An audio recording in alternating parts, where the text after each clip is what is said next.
The chief task in life is to distinguish what we cannot control from what we can control. We must seek good and evil in our own choices, not in the world outside. Epictetus. Let's get one thing straight. Stoicism hasn't to do with chasing wealth or accumulating stuff. Sure, you can become rich following these principles. Just look at Seneca, one of the wealthiest ancient philosophers. But Stoicism aims far deeper. You've got to build a life that's truly rich with what matters, calm and fulfillment. Picture yourself stuck in rush-hour traffic with your frustration bubbling up. But instead of letting anger take the wheel, you feel a sense of calm, a quiet power to choose your response. That's the transformative power of Stoicism. In this episode, you'll explore how this ancient philosophy can help you master your reactions and live a life rich with meaning, regardless of what life throws your way. But how do you achieve this unshakable calm? It all starts with perception, and this takes us to Chapter 1. The Power of Perception. So, what's in your control? Really, when you boil it down, it's all about your perspective. Stoicism hands you this powerful lens. Whatever happens, you decide if it's good or bad. Once you understand this, you're in the driver's seat. Life throws a curveball. You call it an opportunity. Take a simple example. Your flight gets delayed. Now, you could yell at the staff or stew in your frustration, but where does that get you? Instead, Stoicism teaches us to focus on what we can change and let go of what we can't. You can't control the weather, but you can control how you use that extra hour. Read a book, strike up a conversation, reflect on your day. These are your choices. Think deeper. Your life right now, what parts are up to you? What's not? Get clear on this, and your stress levels will drop. Even more, you'll also outsmart others stuck battling against the inevitable. This is a daily, practical toolkit for anyone. Whether you're dealing with workplace drama or family pressures, Stoicism teaches you to stay calm and tactical, no matter what goes on around you, chaos or not. Think about how an eagle sharpens its focus on the essentials. Similarly, you too can choose how you perceive life's twists. View them as opportunities, not setbacks.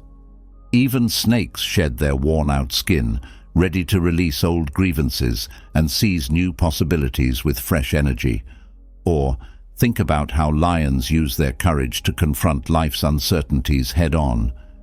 But before we plunge our minds deeper into Stoicism, ask yourself, how often do you waste energy on things beyond your control?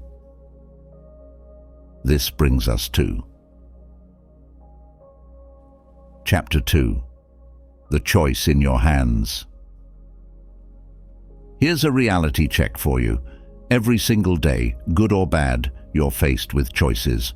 But before we get into that, let's talk about your mindset. A mindset is a set of deep-seated beliefs that dictate how you interpret the world. It shapes every decision you make. So, getting to understand your mindset is important. It doesn't matter if you're behind bars or running the most successful company in the world. The playing field is leveled when it comes to your choices. Think about it. We all face life's ups and downs, thrilling highs and gut-wrenching lows. Across all these moments, you have the same powerful tool at your disposal: choice. This freedom to choose can liberate you. It's what prevents you from spiraling when life tosses problems your way that you can't fix. Your choices define your journey, whether you're going through personal tragedies or celebrating major victories. So, before you decide on anything in life, pause. Then ask yourself, what's under my control here? Stoicism doesn't mean you have to exert your energy where it's pointless. You must channel your efforts where they count. This clarity simplifies decision-making and removes stress. Stoicism prompts us to put some distance between our knee-jerk reactions and our actions. Take a beat. Evaluate your options with a cool head. Draw up a list of pros and cons if it helps, but anchor your decisions in logic, not whim.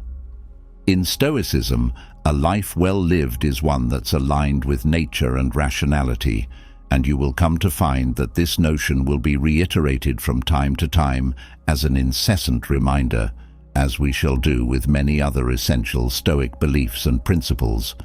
But for now, contemplate the long-term impact of your decisions. Are you nurturing your growth, or are you deciding on a quick fix that'll haunt you later? Living virtuously is key in Stoicism, and virtue is something you will also find reiterated every time Stoicism is discussed, for it is an essential belief. When you're at a crossroads, align your choice with your core values. Decisions meshed with your ethical beliefs are easier to make and are easier to live with. Remember, according to Stoic teachings, the only true power you wield is over your own actions. You might nail the decision-making process and still face unexpected outcomes.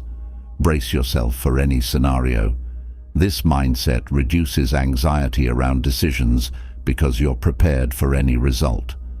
We'll talk more about anxiety and decision-making later, but for now, you should also know that Stoicism teaches ownership. Once you've made your choice, stand by it. If things don't pan out, don't waste time on regret. Instead, own your decision, learn from the outcome, and use that knowledge to refine future choices. This approach solves your problems for you. Furthermore, it builds character. Reflect on the story of J.K. Rowling, whose journey to becoming a best-selling author was filled with challenges. Imagine the creator of the world's most beloved book series receiving rejection after rejection from publishers. Each no could have been the end, yet it wasn't. Why? Because she chose to persevere. Each rejection was a fork in the road. She had to either give up or keep going. Rowling's firm belief in her work reaffirms a key Stoic principle. You must maintain your course in the face of setbacks. Likewise, you should stay committed to your vision. Use each rejection as a tool for learning, refining, and pushing forward. Now, this is a true lesson in ownership. So, now you must ask yourself, when faced with rejection, do you wither like a defeatist, or do you take it as a challenge to improve and prove your detractors wrong? Now, let's dive into Chapter 3. What you think, you become. You know that saying, you become what you eat? Well, philosophically speaking, you become what you think. Your mind molds and shapes itself around your thoughts. If you constantly dwell on the negative, guess what? Your world turns grey. Depending on how ill your thoughts are, your world could even turn much darker. But there's another way. Thinking positively can transform your day-to-day reality. Here's the straight talk. Your mindset determines not only how you see the world, but how you blossom and succeed in it. Think of a growth mindset as the belief that you're a work in progress. It's the idea that with effort and persistence, you can expand your intelligence and hone your skills. Nothing is set in stone. A fixed mindset, on the other hand, is the trap of thinking you're limited to what you were born with. It's a dead-end road where challenges are avoided, risks are avoided, all because in your mind, failure seems preordained to you. Let's take the example of Michael Jordan, who is often hailed as a symbol of the growth mindset in the world of sports. After being cut from his high school basketball team, did he call it quits? Absolutely not. Instead, Jordan transformed that rejection into raw fuel for his ambition. He trained with tireless and undying dedication. He not only rejoined the team, but also rose to become one of the greatest basketball players in history. His journey beautifully demonstrates the fact that all manner of skills can be developed with persistence and resilience. Now, imagine you're a software developer suddenly facing the deterring task of switching from Java to Python. a language you've never touched before. Do you panic? Nope, not you. You see this as a prime opportunity to upgrade your skills. You dig into online courses, join coding groups, practice daily, and within 6 months, you become proficient in Python, and you've also become the go-to expert in your company, maybe even snagging a well-deserved promotion or expanding your freelance client base. In yet another scenario, suppose you dream of opening a coffee shop in an area full with competitors. With a growth mindset, you don't see a saturated market. Instead, you spot a chance to innovate. You carefully study what existing cafes are doing right and wrong, experiment with unique coffee blends and menu items, and actively seek feedback from the local community. Your dedication to never stop improving creates a dedicated customer base, setting your cafe apart and making it a local favorite. On a personal level, let's say you're overweight, and then one day you decided to get fit after years of a sedentary lifestyle. The initial phase is tough, and you can't keep up with others at the gym. Do you give up? No. You set achievable step-by-step goals. You celebrate each small victory and adjust your fitness and diet plans based on your body's feedback. Over time, you would improve your fitness and establish a sustainable lifestyle of health and wellness. So, for now, ask yourself this: what's your regular vibe? Do you lean into challenges with a bring-it-on attitude, or do you back away, fearing failure? The more you entertain negative thoughts, the darker your view of the world becomes. But there's another fix, and it's by practicing gratitude. So, start doing that, and focus on the good in everything. After all, you were born with the potential for greatness through wisdom. No matter what life throws at you, one thing remains under your control: the quality of your character. Don't be the person who knows the cost of everything, but the value of nothing. Remember, it's not the events themselves that upset us, but how we interpret them. By shifting our perspective and shedding negative judgments, we unlock a new level of peace and resilience. Character is something we'll talk more about later, but for now, let's talk a bit about humility, for it's a tricky game. We're not talking about the kind of humility that turns into a self-deprecating show. We're after a deeper, more genuine humility. This doesn't mean you have to lower yourself. No, it means you have to recognize your true place in the universe. We are mere specks in this very universe. We are fully mortal. We are completely fallible. Accepting this kind of humility frees us rather than belittles us. Now, ask yourself, how often do I let my thoughts color my experience negatively? What would change if I focused only on what I can influence and let go of what I cannot? To dig deeper into the subject matter, think of humility this way: every breath you take, every moment you live, is a gift. Now, you're not groveling or self-pitying. You're simply recognizing that we all come from the earth, and to it we will return. The word humility itself comes from the Latin humus, meaning soil. It's a reminder of our roots and our ultimate return to the earth. You might be still wondering, why bother with humility?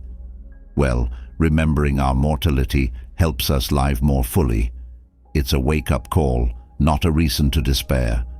Just as an olive falls from the tree at peak ripeness, grateful to the tree and earth that raised it, we too should aim to live fully and then depart gracefully, thankful for the life we've been given. And from this humility blooms gratitude, the realization of life as an unearned blessing. Simple, right? Just count your blessings. But here's the catch: it's tough. Our daily struggles, the constant bad news, and our own tangled thoughts often cloud our view. Yet, finding moments of clarity to appreciate what we have is very important. Nonetheless, it's a most powerful remedy against cynicism, anger, and the small annoyances that chip away at our happiness. Gratitude also restrains that nagging desire to always want more, guiding us back to what truly matters. It reconnects us with a sense of wonder about our world and our place in it. This isn't just a nice idea, it's a core Stoic practice. From Seneca to Marcus Aurelius, Stoics have preached gratitude as the foundation of all virtues. Take a moment now and think, what are you thankful for? Not just the big things, but also the small joys and the quiet moments of peace. Recognize them and let that gratitude push you to engage more deeply with life, to live passively and with active thankfulness. So, think about how you can start seeing your life through this lens, starting from today, and then ask yourself, what changes would arise if and when you do? Now, let's move to Chapter 4. Simplify your choices, simplify your life. Let's get real about making life easier, not harder. Stoicism tells us a vital secret. Life is full of shortcuts if you know where to look. Happiness, freedom, respect, and even a sense of wealth. These aren't just handed to us, they're choices we make every day. You might think, how can I choose to be happy or feel respected? Here's the thing we should remember once more.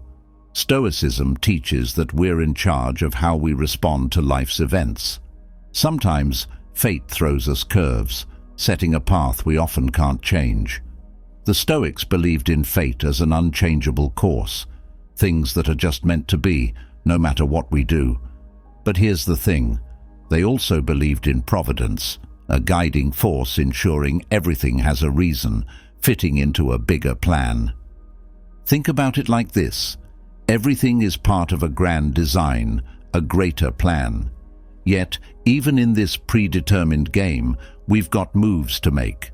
Stoicism dictates that we shouldn't feel trapped by fate. We ought to be handling it with style. Our free will might play within set boundaries, but we still call the shots within those lines. That's where the Stoic magic happens. We make choices that align with wisdom, courage, justice, and temperance, the big four virtues that define a life well lived. Simplicity can be achieved by following these four essential virtues. Even though life's script may have its acts and scenes laid out, the Stoics argued that we're still free to improvise our dialogues and actions. And that's determinism for you. You've got to play your part with a sense of purpose, aligning your choices with nature and reason. But why does this matter? Because living this way leads to inner peace and genuine contentment. When you align with these Stoic principles, no setback can truly unsettle you. You understand the play, you know your role, and you act with full confidence. In life, whether you lean more toward the freedom-loving libertarian view or find comfort in the balanced compatibilist stance, remember this. The essence of free will in Stoicism is about choosing wisely within the boundaries life sets. This doesn't limit you, it liberates you. So, ask yourself, what choices can you make today that align with the virtues of Stoicism? And how can you turn the inevitable into your advantage? Now, when you hear about hard determinism, it might feel like a trap. This belief says that everything about you, how you act, what you think, is pre-programmed by your genetics and your environment. According to this view, the idea that you're choosing your path is just an illusion. But Stoicism throws a wrench into this deterministic machine through our acknowledgement of free will. Think about it. Life throws countless challenges at you. Stoicism teaches you to distinguish between what you can control and what you can't. You are not resigning yourself to fate. You are focusing your energy on what truly matters, your actions and your attitudes. Yes, Stoics accept determinism to an extent. They see it as a tool, not a cage. It's a way to recognize what's out of your hands, and more importantly, to utilize the power of what's in your hands. Now, let's get into the practical side of Stoicism and simplicity. Seneca once said, "Even things you get for free have a cost." But what is that cost, you might ask? It could be disorder in your home or disorder in your mind. Learning to live with less doesn't mean you have to deprive yourself. You have to make room for what truly enriches your life. Take a moment to look around you. That item gathering dust in the corner of your room, do you really need it? By choosing to let go of what you don't need, you free up physical and mental space for the things that matter most. Always remember that in Stoicism, you're learning how to live a streamlined life, focused on virtue and meaning. So, ask yourself, what complexities are you holding on to that you could let go of today? And why did I choose to let go of most of my possessions? You know, in a world crammed with endless distractions and choices that just keep coming, there's something strongly peaceful about simplicity. Think about it again. Every extra possession, every unneeded desire, every pointless worry, they all pile up, weighing you down. When you start stripping these away, what are you left with? Space. Space for joy, for peace, for real connections. Living simply lets you zero in on the essentials. It sharpens your focus on virtues like wisdom, courage, and self-control. By lowering the volume on life's background noise, you connect more deeply with yourself and those around you. This builds stronger, more meaningful relationships, and it creates a true sense of belonging. Choosing simplicity is bold. It goes against the norm. In a society that often equates more with better, it takes guts to say, enough. It's a disciplined choice to value your own well-being over the momentary approval of others. But this choice, it unlocks a richer, more content life. By simplifying, you shield yourself from the world's chaos. You build a fortress of stability and security.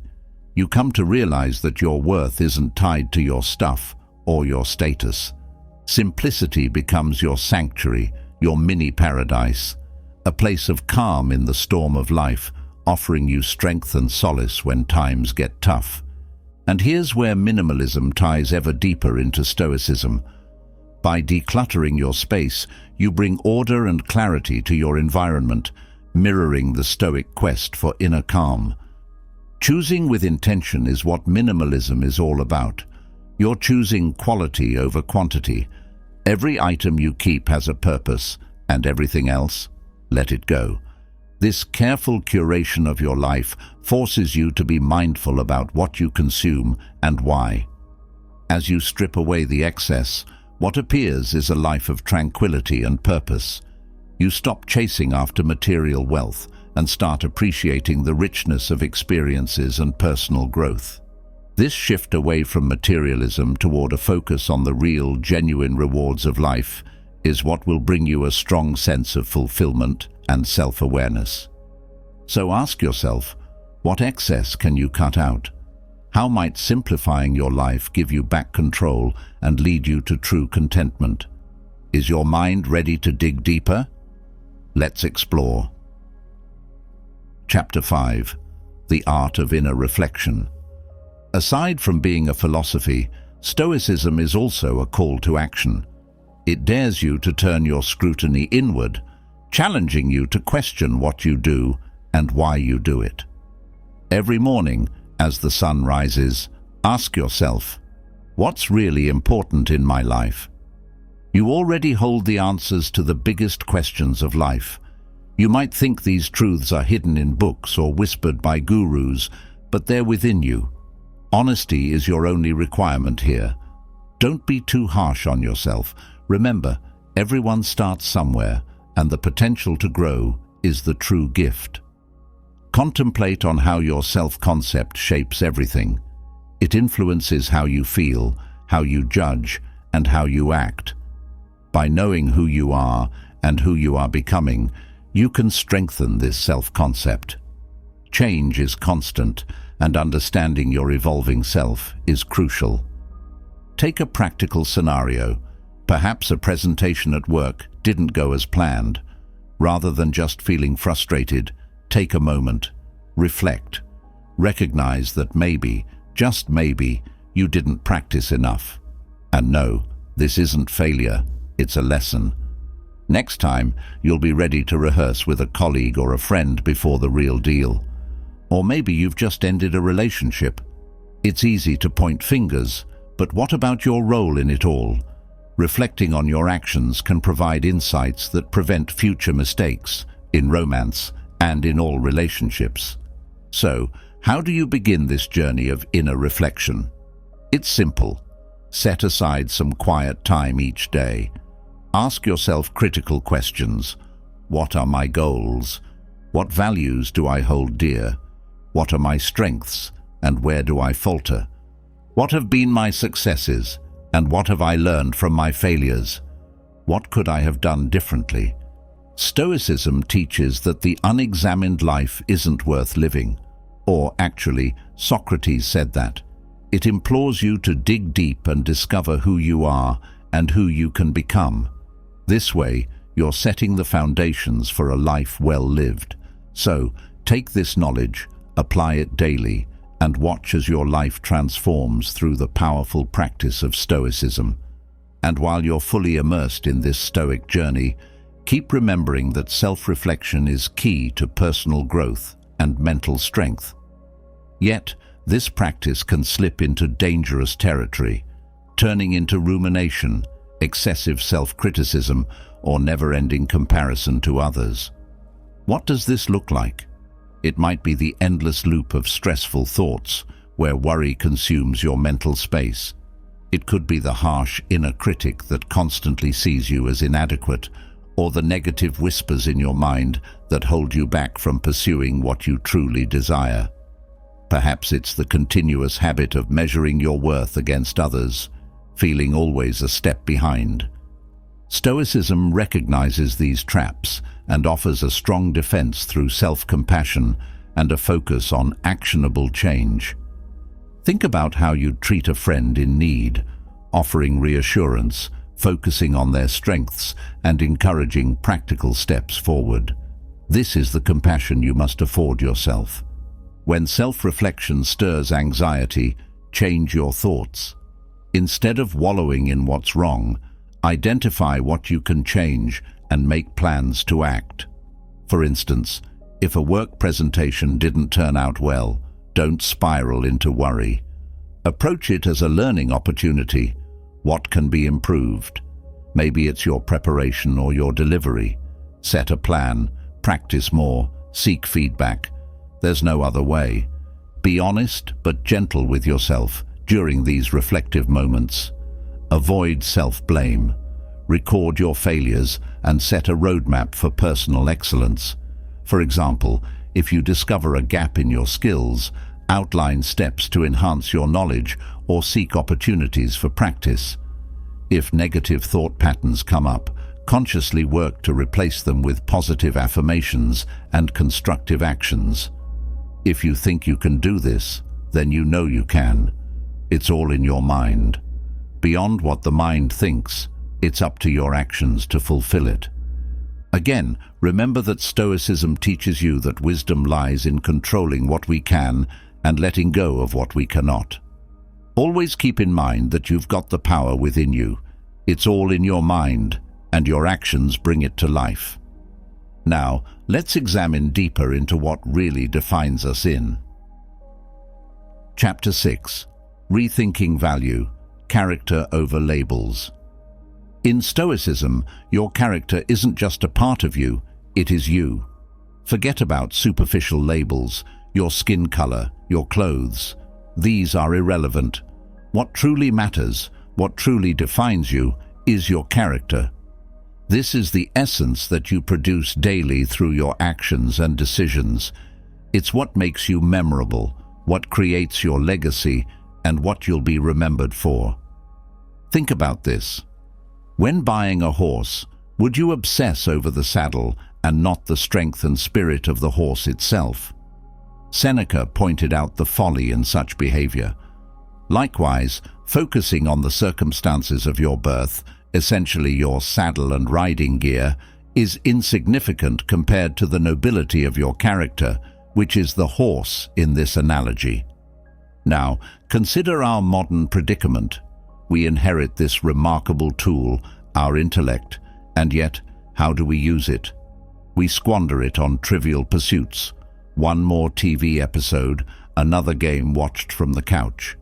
Acquiring necessities isn't inherently difficult. Our intelligence could make it simple. However, we've complicated it with a never-ending pursuit of excess, a never-ending cycle of consumption and busyness. This is normal, but only in the sense that it's common. Yet, there are those who choose a different path.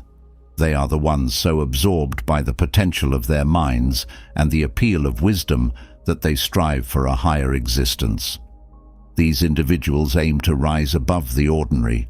They endeavor to live almost divinely, exceeding the baseness of sheer accumulation. These are the true philosophers, the genuine lovers of wisdom. Let's get into a bit of history. After successfully leading Rome through a crisis, Lucius Quinctius Cincinnatus didn't grasp power, but instead returned to his humble farming life.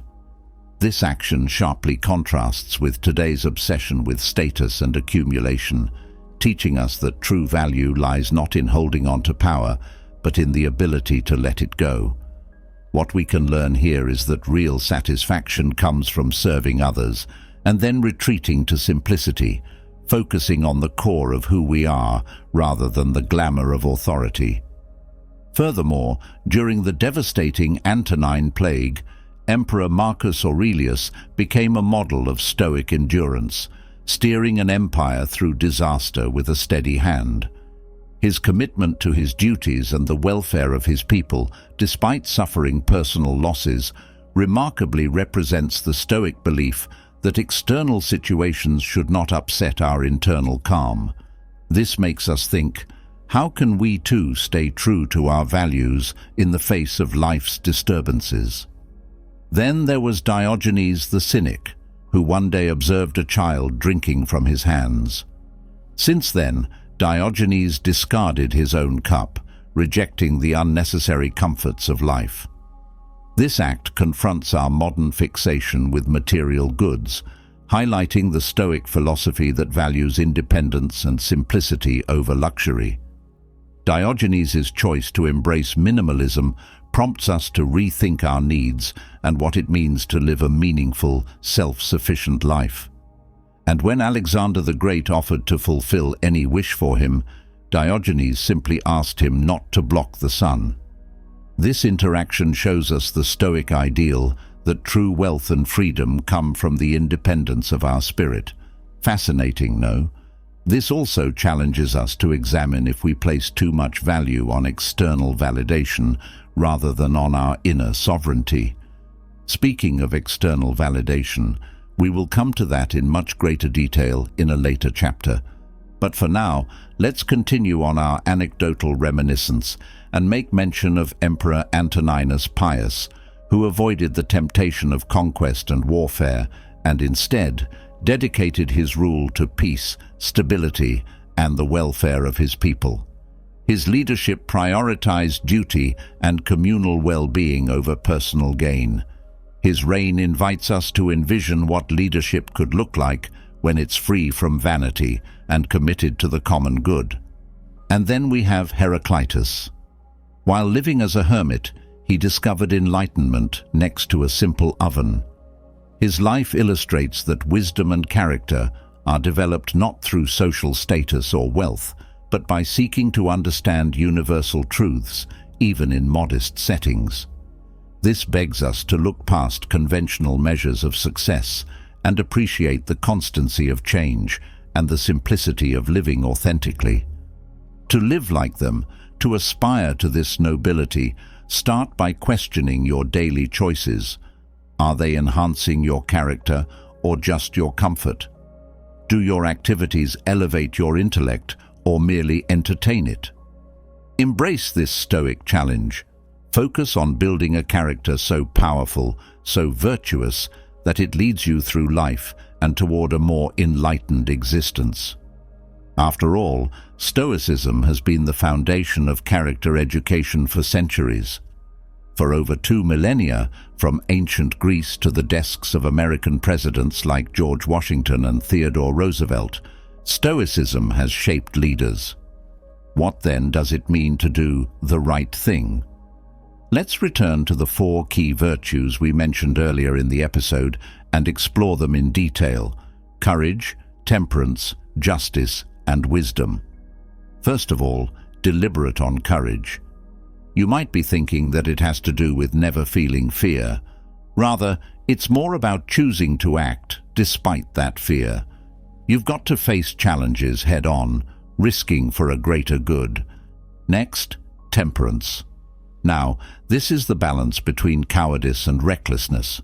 It's bravery without foolishness. Thirdly, justice, the Stoics' crown jewel. Justice holds that we live for others, not just ourselves. Every action should uplift society. This means treating others with the respect, honesty, and fairness that we seek for ourselves. And then finally, wisdom. This is practicality in its purest form. It asks, how much courage is right here? What does justice demand in this moment? Wisdom transforms philosophical concepts into concrete actions that benefit us in the long term. But how do we move from purely understanding these virtues to living them? Here lies the challenge and the reward. The power of stories, especially those from Greek mythology or historical figures, is our bridge. These narratives entertain us, for they demonstrate virtues in action. Think of Hercules, who chose a life of heroic challenges over comfort, or Odysseus, whose cunning led him safely past countless dangers. Like building muscle at the gym, developing virtue requires consistency and effort. It's tough in the beginning, but as you engage deeply and reflect regularly, your character, like muscle, gets stronger. This, dear ladies and gentlemen, is the essence of Stoicism: persistent practice in pursuit of moral excellence. So, let these stories inspire you, and let your daily actions reflect these timeless virtues. Your path to a noble, fulfilling life is paved with the very principles you learn and live by each day. Now, if you've been flexing those moral muscles, it's time to shake things up. Let's dive into Chapter 7, The Power of Self-Disruption. You're stuck in your ways. The routine feels safe, doesn't it? But let me tell you, sticking to the same old is a direct path to being overtaken by those who dare to adapt. Think about it. You're not truly in control if you're just drifting along, letting habits dictate your life. You must ask yourself, does this way of living truly satisfy you? Or do you sense deep down that there's more out there, waiting for you to seize it? Here's the cold, hard truth. If you want to prosper, not just survive, you need to disrupt yourself. Consider how Silicon Valley startups skyrocket to success. They don't get there by playing it safe. They break the mold, go beyond everyone's expectations, constantly innovating and moving forward. Why shouldn't you do the same with your life? Now, you might wonder, what's the secret of those who make it big? Here's the key. They recognize patterns and break them before they become traps. They have the foresight to act boldly and promptly, often making moves before it's obviously necessary. Look, most people don't hunt for new opportunities because they fear risking what they've already built. But remember, stagnation is a slow killer. Success doesn't crumble from swift action, it declines from hesitation and delay. Let's break this down simply. Think about climbing a mountain. Initially, there's uncertainty and the journey is tough, but the climber is agile, keen to explore various paths. This phase is all about discovery and building momentum. As the climber gets higher, things start to become more routine. The path that once was adventurous now feels secure, predictable. But what happens when an unexpected storm hits or a new path surfaces? The seasoned climber, set in their ways, might miss the new route or underestimate the storm. That's the trap of comfort. The routines that once made you successful can become your biggest obstacle. The real challenge is recognizing when it's time to shift gears, to accept the storm or the new path, even if it's deterring. Initially, these new challenges don't seem threatening, and they're easy to dismiss. But as they grow, their impact becomes undeniable. Ultimately, adapting to these changes propels you to a new level of success. So, how do you apply this to your life in a Stoic way? Start by examining your daily routines critically. Which habits serve you and which hold you back? Be proactive. Make small changes that challenge your comfort zone. Don't just think differently, act differently. Each step outside your comfort zone is a step toward a more adaptable you. Back in the day, Bob Iger made a radical decision that might have seemed counterintuitive at the time. He chose to pull Disney's content from Netflix, forfeiting $150–200 million in the process. Most would hesitate, right? Yet, Iger's choice represents a fundamental Stoic principle. Act according to what your future self will thank you for, not just what feels comfortable today. To Bob, he only thought about shaping Disney's long-term destiny. Now, think about this bold strategy.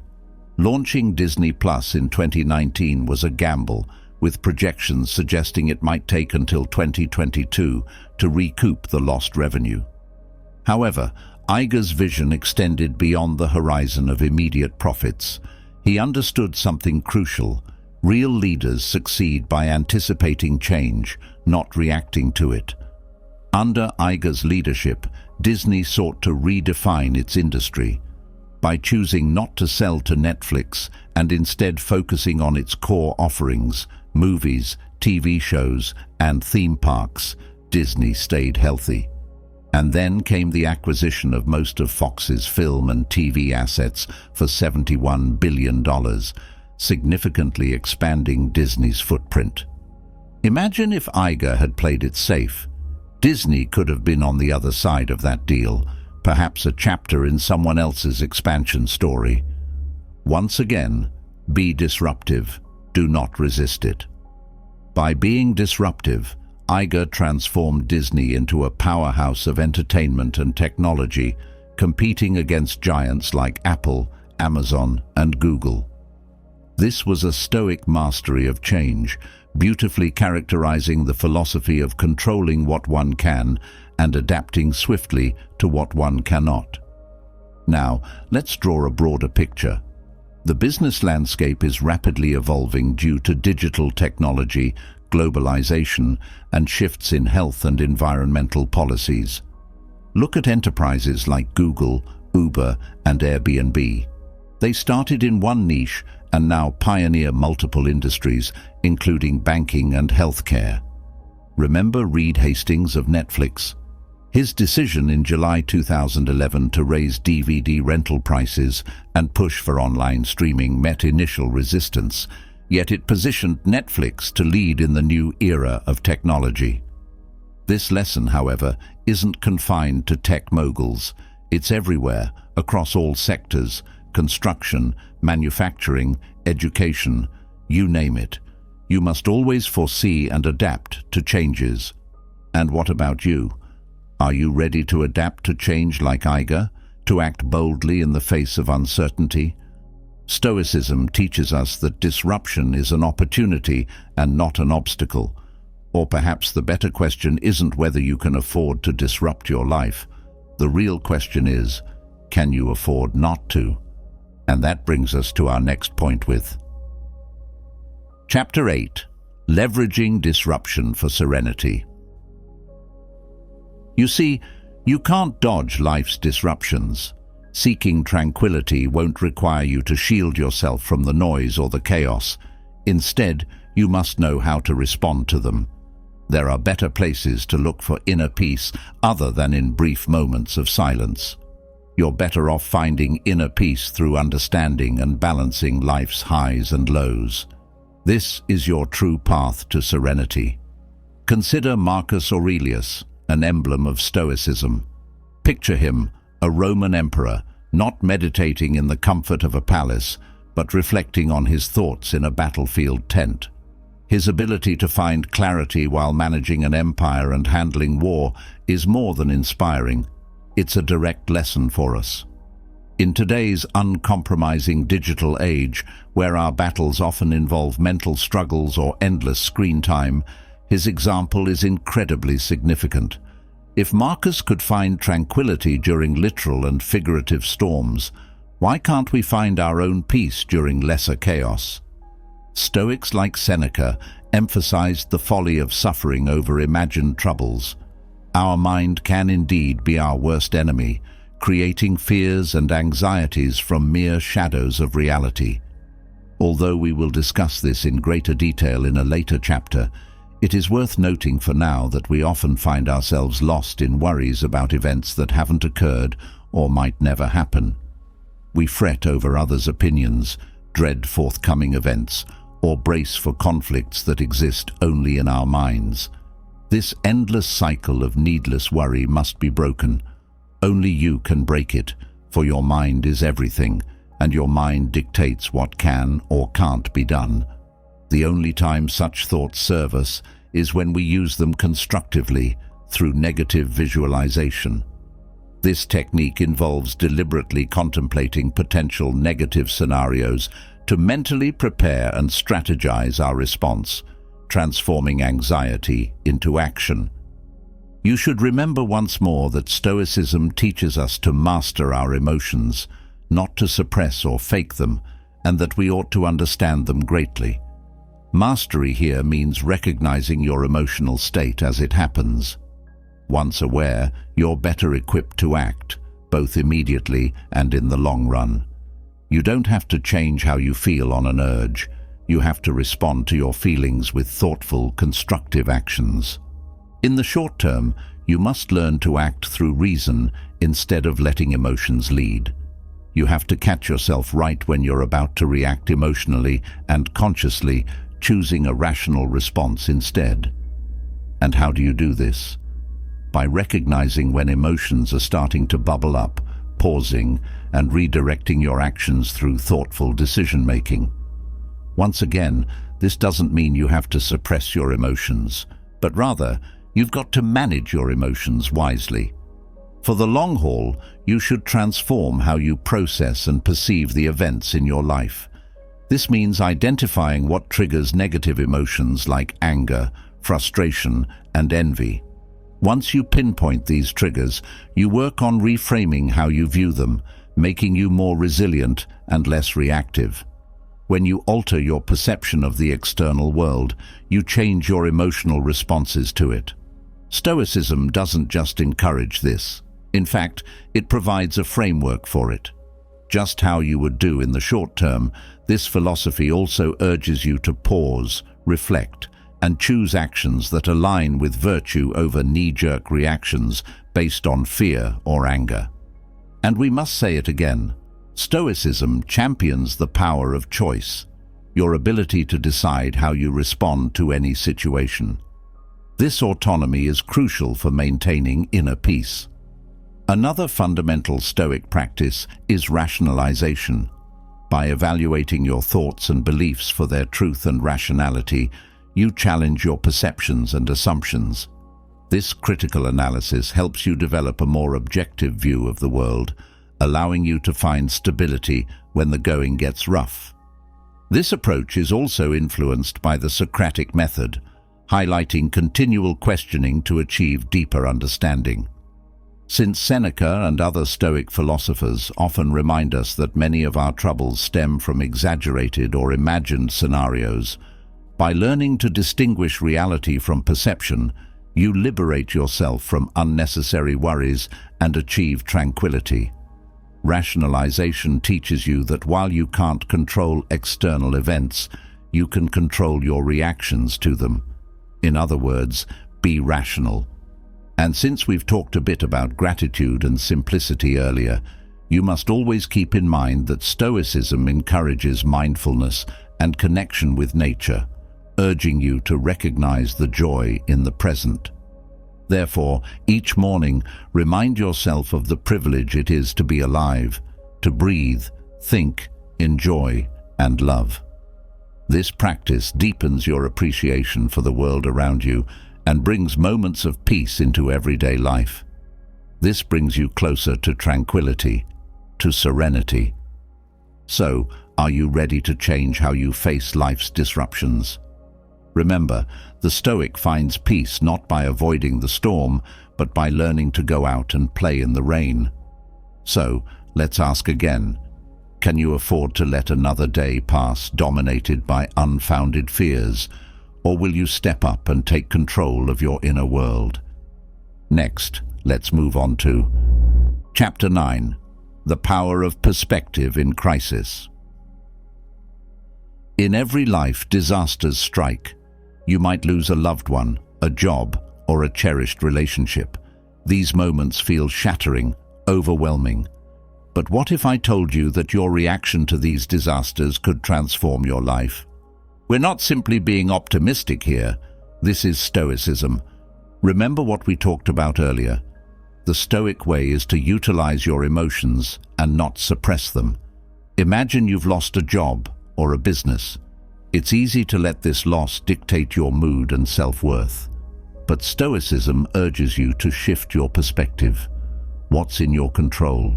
Your next steps, your response, your hardiness. Consider this. Every crisis tests and reveals your character. You don't build character during good times. Character is forged in the fires of adversity. Think of that cyclical quote. Hard times create strong men create good times create weak men, and weak men create hard times. And so, what will your fire reveal about you? You see, Stoicism teaches us that suffering and loss are inevitable. The question is, do you let them defeat you, or do you grow stronger from them? For example, if you lose someone dear, you can't change that they're gone. But you can choose how to remember them. How will you honor their memory? How will you live differently because of their influence? Stoicism stresses that suffering isn't inherently bad. It might sound strange, but suffering can be a powerful tool for personal growth. Can you accept your pain and use it as a means to become a stronger, more resilient person? You must accept loss and suffering as part of life. Focus on what you can control. Use suffering as a tool for growth. Live a fulfilling, meaningful life. Yes, even during adversity. Remember, the true test of your character is not how you flourish in comfort, but how you stand in chaos. Since loss is a certainty in life, the emotions tied to these losses, sadness, anger, frustration, are intense and real. But here's the good news. Stoicism provides a powerful blueprint for enduring these losses and growing from them, and that's precisely what we will get into now. First, there's acceptance. Remember to accept what you cannot control and channel your energy into what you can. When loss hits, it's natural to feel overwhelmed by emotions. Instead of resisting these feelings, accept them as part of your journey. For instance, if you're suddenly jobless, you can't undo being laid off, but you can decide how to respond. Will you update your resume, reach out to your network, apply for new opportunities? Acceptance isn't passive resignation.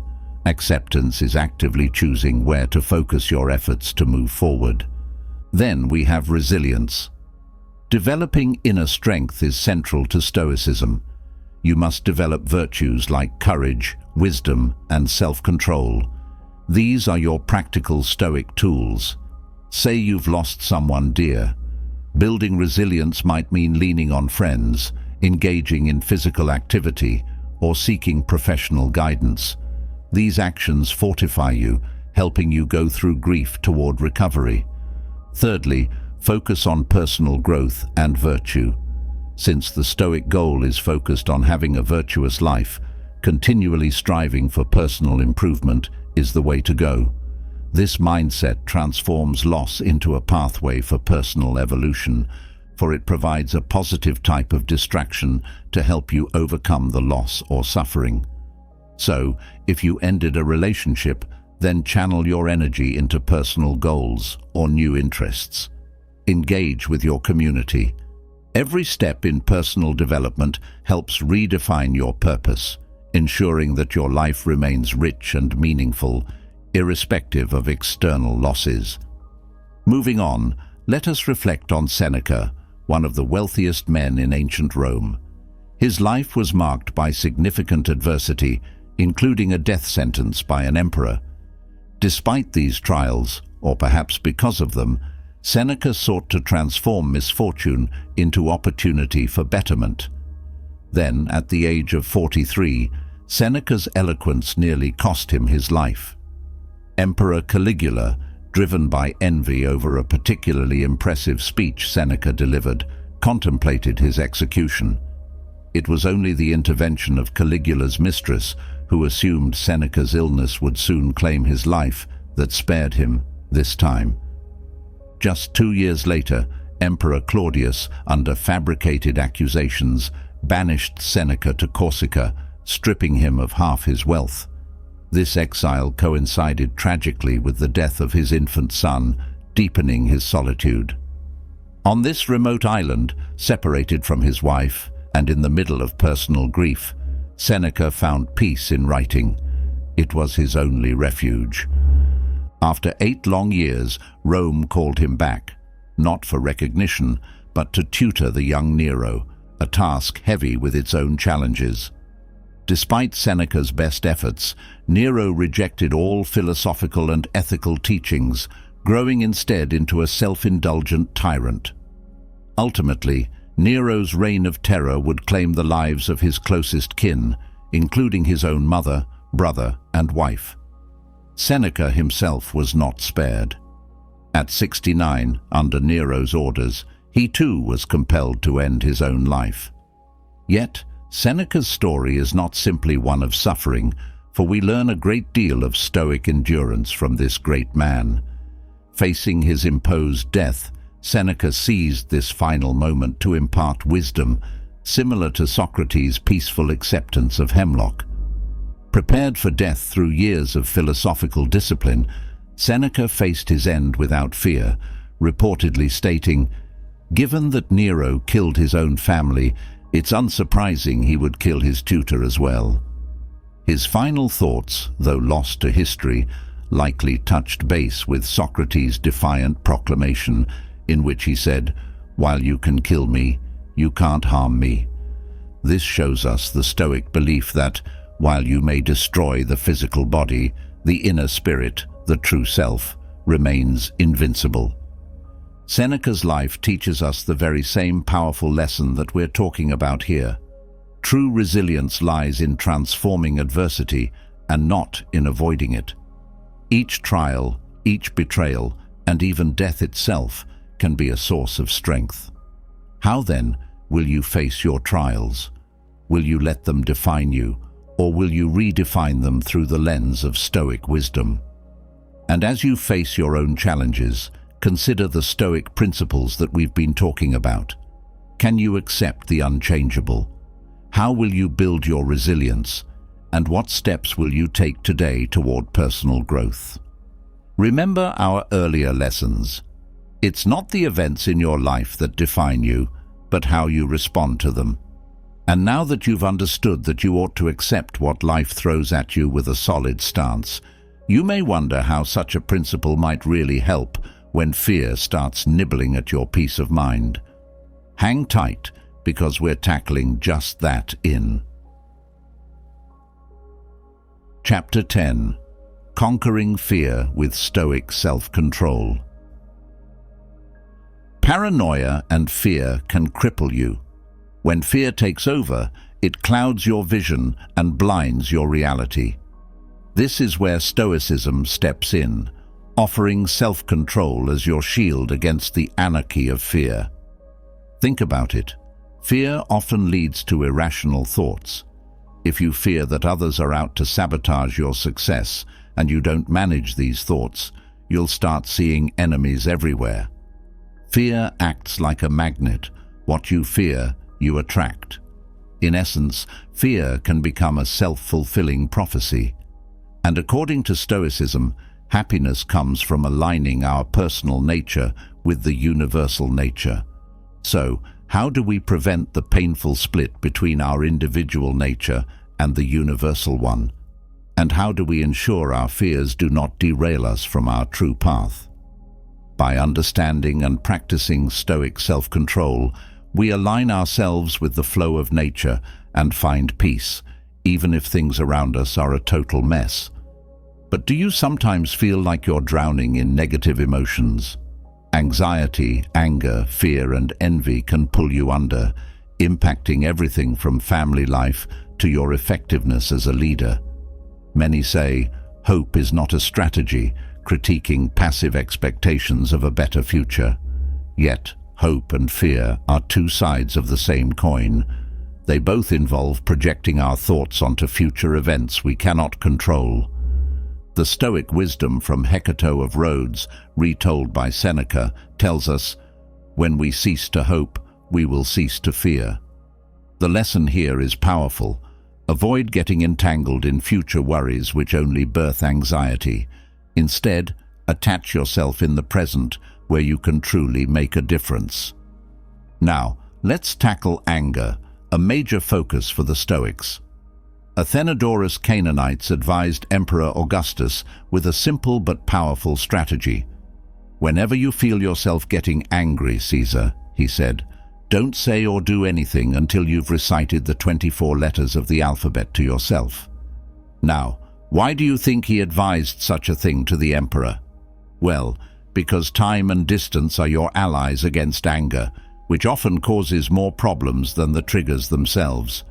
Even Seneca, when he was exiled for 8 years, wrote extensively about anger during his isolation in Corsica. He dedicated this treatise on anger to his brother. Yet, in our times, we're living in times loaded with anger, often self-perpetuating, as Seneca described it as anger biting itself. Marcus Aurelius, on the other hand, advocated for a different approach. He felt that gentleness and civility was deemed more appropriate when it comes to anger. He argued that these qualities are more humane and more effective. Being distant from anger strengthens us, he believed. So, for now, ask yourself, what emotional baggage are you carrying that might be holding you back? And how can you shift your focus to the present, where your actions can have a meaningful impact? Remember, the power to change your emotional landscape is in your hands. Use it wisely. Going back to our discussion, think of yourself as an archer living in the Middle Ages, or even in ancient times. You aim and shoot with precision, but once the arrow flies, it's subject to the wind's impulses. Success doesn't necessarily have to do with you hitting the target. The real deal is in taking the shot with skill and focus. This is true for everything in life. Therefore, you must strive to be competent and lovable, but detach from the need to be recognized or loved, because that's what breeds and grooms the ego. That part isn't up to you. You can even consider life as a game. If you obsess over winning rather than playing, the game turns into a stressful battle. Instead, play with dedication and joy. That's a true victory, likely leading to winning in the traditional sense too. But one might still wonder, why do we suffer anxiety and fear? Well, it comes from a desire to control the uncontrollable. If we let go of this desire, understanding that outcomes will unfold as they will, we free ourselves from these burdens. Epictetus pointedly asks, "When I see a man anxious, I say, what does this man want? If he did not want something which is not in his power, how could he be anxious?" Facing a future that's not ours to give, hope and fear are not just unnecessary, they're obstructive. It's like you're preparing for a speech. The energy you spend worrying about audience reception could instead refine your presentation. This point takes us to the fundamental Stoic principle. By focusing on what you control, you perform better and are more likely to achieve a positive outcome. And with that being said, keep Seneca's quote in mind, the one where he stated that, More things frighten us than really affect us, and we are more often afflicted in thought than in fact. Remember this as you go through life. Now, hold on to that thought as we get into Chapter 11, Mastering Non-Reactivity. Let's talk more about anger, for anger is a drain, a wasteful emotion that saps your energy and gains you nothing. Stoics argue that getting angry is pointless because it achieves no good results. It's much more effective to practice non-reactivity, particularly when faced with things beyond your control. Think of anger as a virus. If you let it loose, it will spread. If you project anger onto others, it inevitably bounces back onto you. It's a true self-defeating cycle. Then think of your daily life. Your phone constantly alerts you, your email inbox never empties, and demands on your time seem endless. Reacting to every stressor, from news headlines to traffic jams, can leave you feeling constantly on edge. The solution? Be non-reactive. This skill is necessary for you to maintain peace and happiness in your hectic life. And here's a practical tip for you. When you start feeling tense, pause and breathe deeply. This simple act can relax your body and clear your mind, helping you see the situation more objectively. With practice, responding calmly will become automatic, enhancing your ability to handle stressful encounters, especially with difficult individuals.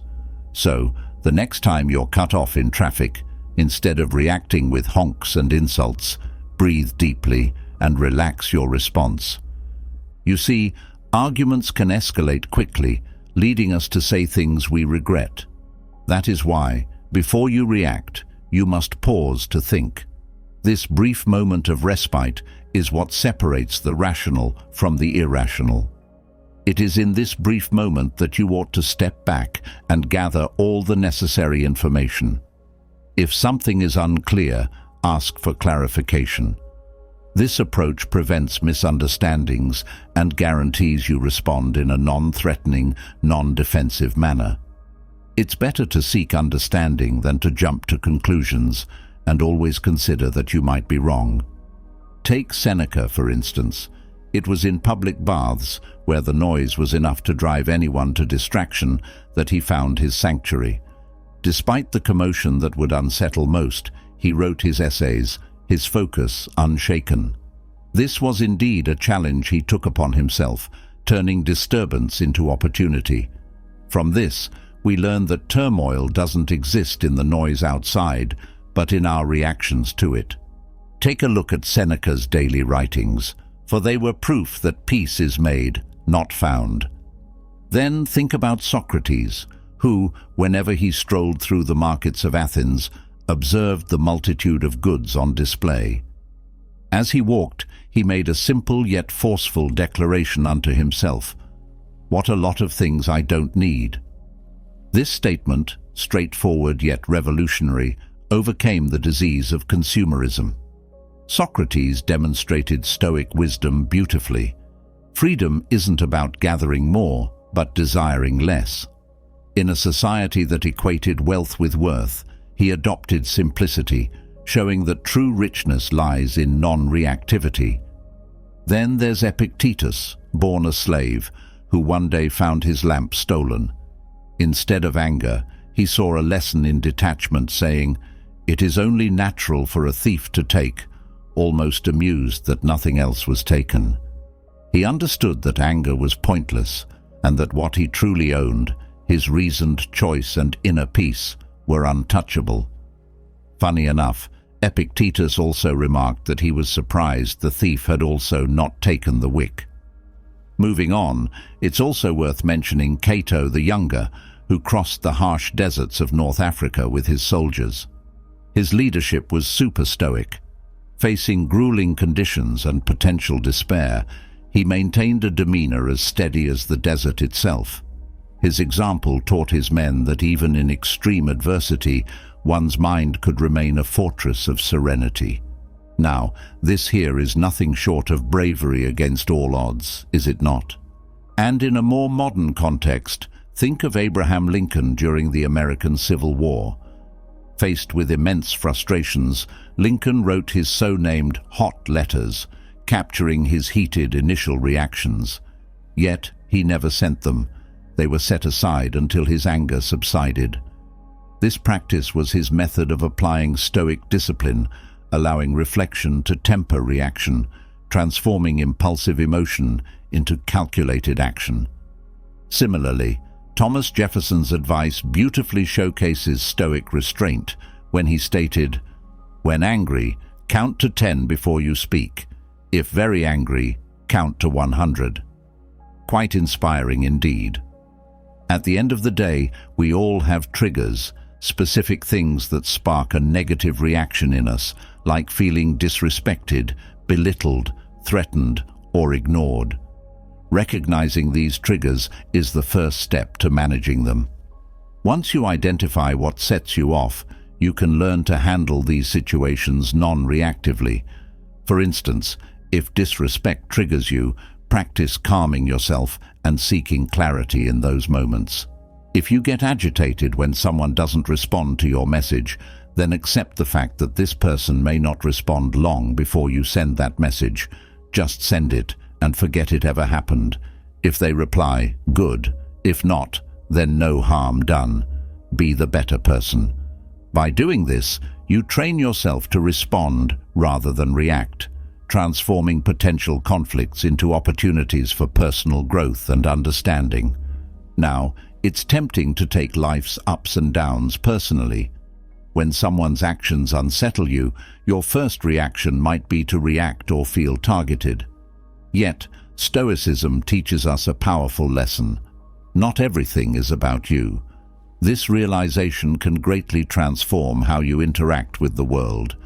That is why you are being advised to pause and consider why someone might act in a way that bothers you. Is it truly about you, or could it be a reflection of their struggles or emotions? Recognize and remember that you cannot control others' actions, only your response to them. By stepping back and not taking things personally, you open the door to reacting calmly and constructively.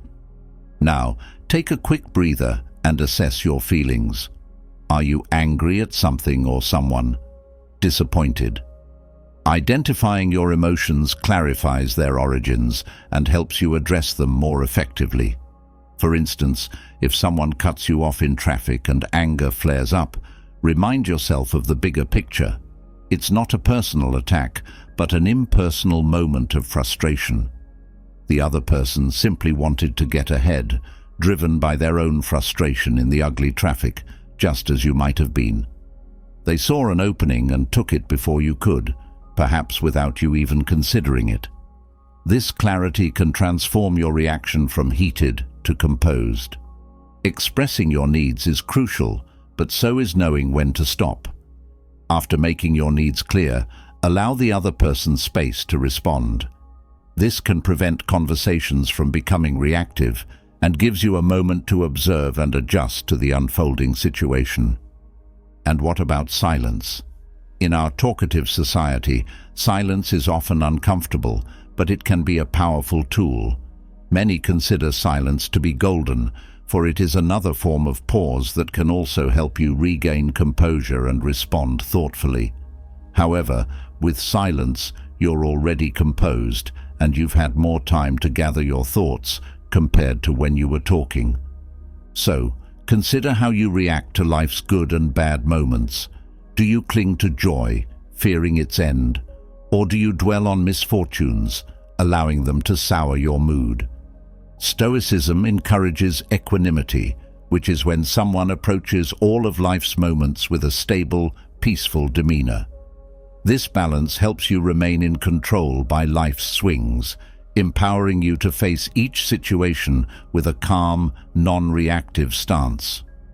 Think about how you will apply this newfound perspective today and contemplate on whether you see beyond the immediate and recognize the deeper currents shaping your reactions. Mastery of this skill can significantly improve your interactions and your life's tranquility. Now, let's take it a step further with Chapter 12, The Limitlessness of Perspective. Marcus Aurelius once observed that the stars wash away the dust of earthly life. This deep insight encourages you to clear your mind of day-to-day troubles by recognizing their relative insignificance in the enormity of the universe. When you compare your problems to the endless spread of the universe, they shrink to almost nothing. Don't let yourself be fooled into thinking they are more than they are.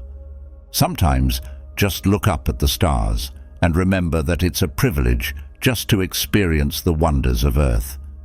The Stoics, along with the Platonists and Epicureans, practiced a powerful technique, zooming out to gain perspective. And since Marcus Aurelius often reminded himself to look up and contemplate the night sky, he called it a form of astrotherapy, where one views the stars as if he was orbiting among them and contemplating the eternal movements of the elements.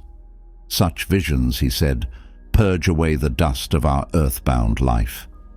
This approach is essentially a method of cognitive distancing.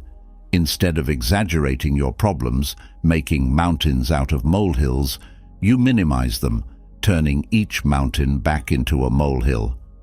This perspective isn't unique to Stoicism. Think about Cicero's dream of Scipio, where Scipio Africanus experiences a vision of ascending from the battlefield to space, each step freeing him from earthly concerns. Marcus Aurelius also used his contemplation of the universe to develop an ecocentric view, seeing his life as just one part of a greater whole.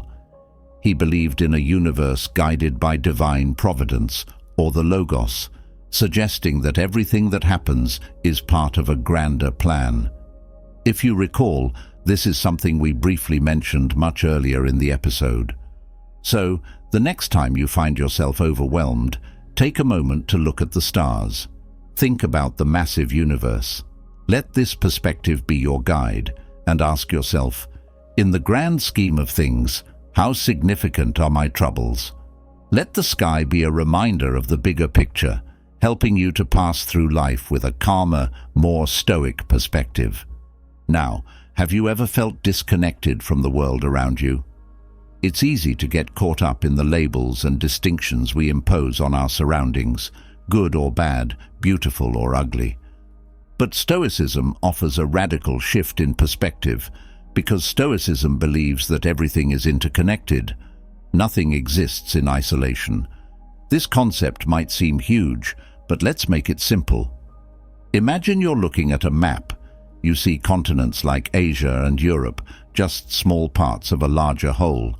Marcus Aurelius often reflected on this. He thought of every sea as just a drop of water and every mountain as a plain speck of dirt. To him, the present moment was the tiniest point in eternity. Everything around us, big or small, is transient and ever-changing. Now, think of the universe as a living being, one giant organism with a single substance, soul and purpose. Every element, from the stars to the seas to us, moves in harmony. Even things that seem harmful or unpleasant, like a lion's jaws or a poisonous plant, are part of this interconnected relationship. They all come from the same noble source that you respect and are connected to it. Marcus Aurelius used to remind himself not to say, "I am an Athenian," or "I am a Roman." Rather, he insisted that he was a citizen of the universe. He did this repeatedly to drill it into his mindset. You might ask, why does this matter to you? Well, by seeing yourself as part of a larger whole, you can go beyond petty concerns and daily irritations. You start to see how your actions contribute to the universal flow, and how by aligning with this flow, you can live more harmoniously, more pleasantly. So, how will you remind yourself of this interconnectedness today? And how will you shift your perspective to see yourself not just as an individual, but as an integral part of the universe? Now, let's dig into something equally thought-provoking in Chapter 13, The Stoic Practice of Poverty. What if taking up poverty occasionally could actually enrich your life? After all, the Stoics were practical realists. They believed that by practicing poverty, especially during good times, you could become skilled at handling life's inevitable lows. Comfort, they warned, might feel secure, but it can enslave you. If you're always afraid of losing what you have, you're not really free. Consider this. What if you knew the worst that could happen and faced it willingly? Could you imagine losing everything in life yet remaining calm? People might call it resilience, but it's really just preparation. Let's take it up a notch, or two. What if stepping out of your comfortable home to camp under the stars could strip away your reliance on modern conveniences, teaching you resilience and appreciation for simplicity? Or what if a week away from your smartphone and social media could clear your mind, stressing the freedom of living in the moment? Or perhaps, what if adopting a minimalist lifestyle, purging your home of unneeded items like we talked about before, could uncover a deeper sense of satisfaction than purchasing ever could? Poverty has different meanings, and there are many ways you can practice it beyond the methods we just mentioned. To give you more ideas, what if periodic fasting reset your physical health and helped you reinforce your willpower and gratitude for every meal? Sounds reasonable, no? And what if learning to make fire, build shelter, and find food in the wild prepared you for unexpected challenges back in civilization? Preparing for the worst is very wise indeed. Or what if restricting your spending to the bare essentials for a month could illuminate the true value of your earnings and the unnecessary excesses in your life? Or how about if you created something with your own hands? Won't it reconnect you to the basics of human ingenuity and patience? Our forebears did it, so why not you? You could also think about growing your own vegetables, for it could teach you about the cycles of nature and the steady effort required to sustain oneself. But to feel the essence of poverty, what if volunteering in a struggling community could open your eyes to the sad realities outside your comfort zone? Wouldn't it enhance your empathy and ground your perspective? Would you choose to take the bus or the train instead of driving? Perhaps it could expose you to the lives of others in your community, to improve your sense of connection and patience, no? Or perhaps to do something that can benefit only you and you alone. How does a silent retreat sound? Wouldn't it help you dive deep into your mind, confronting and calming the internal hurricanes and tornadoes that you usually ignore? Think about it. Think about all these different scenarios and how you would fare if you were to adopt any one of them, not out of necessity, but by choice.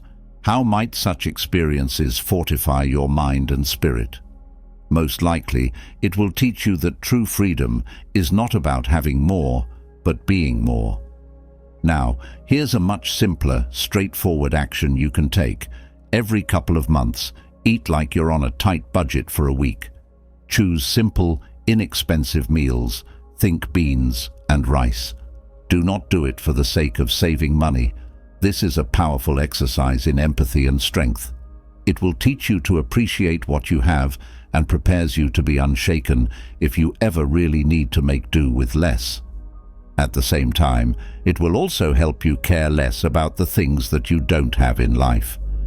You see, voluntary discomfort might seem counterintuitive. You might ask, why would anyone choose discomfort? But think about it like going to the gym. If you regularly lift weights, carrying groceries suddenly isn't so tough. Voluntary discomfort works the same way, but on a deeper level. On a more painful level, it's no different from visiting a dentist to scrape your teeth. The scraping process might hurt a bit, but it's for the greater good of your dental care. So, at the end of the day, you're not just taking cold showers or eating simple meals to practice poverty in your life. You're stepping out of your comfort zone in ways that challenge you physically and emotionally. To give you another example, let's say you hate or fear public speaking. The way to confront this fear is by speaking to small groups. then gradually increasing your audience size. This way, you are enduring discomfort. You are transforming your relationship with fear, discomfort, and ultimately, with freedom. These practices are truly a most miraculous safeguard for you and a pathway to genuine self-reliance. When you routinely strip away comforts, you're preparing for bad times. You're proving to yourself that you can prosper and succeed in life with far less. This realization that fortune's changes cannot truly control you is the real treasure of Stoic poverty. Think about it. This will most certainly toughen you up and protect you from becoming too soft. Softness is what makes a person crumble under pressure or during difficult times. Softness is what happens when luxury and comfort take over one's life. Take Seneca, for example. Now, here's a wealthy Roman statesman who had everything a man could ask for. He famously practiced voluntary discomfort regularly. He ate simple, basic meals. He wore rough, uncomfortable clothing. He even swam in cold water. You must be asking, why on earth would someone so wealthy do this? Well, Seneca believed that by living like the less fortunate, he would build empathy and prepare himself for any future hardships. And guess what? He did encounter hardships eventually. Seneca often wrote to his friend Lucilius about these practices. He emphasized the benefits of a modest diet and warned against being controlled by desires. At first, giving up your favorite foods feels tough. Sugar and carbohydrates especially. Your body rebels, sometimes in a rather rough way. But with time, those cravings fade, and you no longer miss what you once desired. This change strengthens your willpower. Think about it. By abstaining from indulgences, especially when everyone else is indulging, you test your strength. Festivities are the perfect time to challenge yourself. Instead of giving in to excess, you can practice restraint. This tests and builds your self-control. To give you another expressive example, consider the tale of James, a man who never knew hardship until it hit him like a freight train. Born into wealth, his every desire catered to, James lived a life many would envy, a life of absolute comfort and zero struggle. His parents, desperate to provide the best, protected him from every conceivable difficulty. He never learned to fend for himself, never had to. Then, suddenly, tragedy struck. Both of his parents passed away unexpectedly, leaving James not only emotionally devastated, but utterly unprepared for life on his own. Overnight, the safety net vanished. Bills piled up, decisions needed making, and James found himself paralyzed, lost in a world that demanded more than he had ever been asked to give. His life, once a smooth sail, became an ocean of uncertainty because he had never learned to row against the current. So, once again, think of discomfort as a training ground, a place where you get prepared for real challenges, a place that makes you appreciate the comforts you usually take for granted. Why stop there when we can take a look at yet another example? Take the one and only Marcus Aurelius. This guy had everything: power, wealth, a palace. Yet he chose discomfort. Why? Because he knew it made him stronger.